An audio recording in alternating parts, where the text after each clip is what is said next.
জনতা নির্বোধ হলে ক্ষমতার সুবিধা হয়।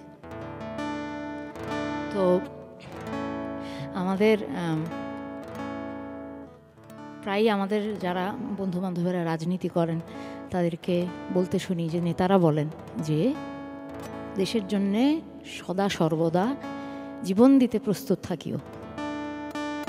তো এই কথাটা এমনি ছোটোবেলা থেকে শুনে আসছি, ভালোই লাগছে, ভালো লাগে। দেশের জন্যে মরবো, এ তো একটা গর্বের ব্যাপার।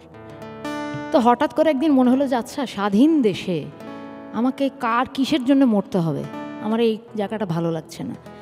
কাউকে ক্ষমতায়িত করে রাখার জন্য আমার জীবনটা আমাকে দিয়ে দিতে হবে কেন? তো এটা তো আমি আমার নেতাদেরকে প্রশ্ন করতে পারি যে মানে আমার জীবনটা তো তুমি আমাকে দাওনি। আমরা দেশ গড়বো, আমরা সুন্দর থাকবো, একসঙ্গে মিলেমিশে কাজ করব। তাই বলে কথায় কথায় জীবন দেওয়ার জন্য প্রস্তুত থাকতে হবে, তুমি গদিতে বসে থাকবে, এটা কি করে হয়?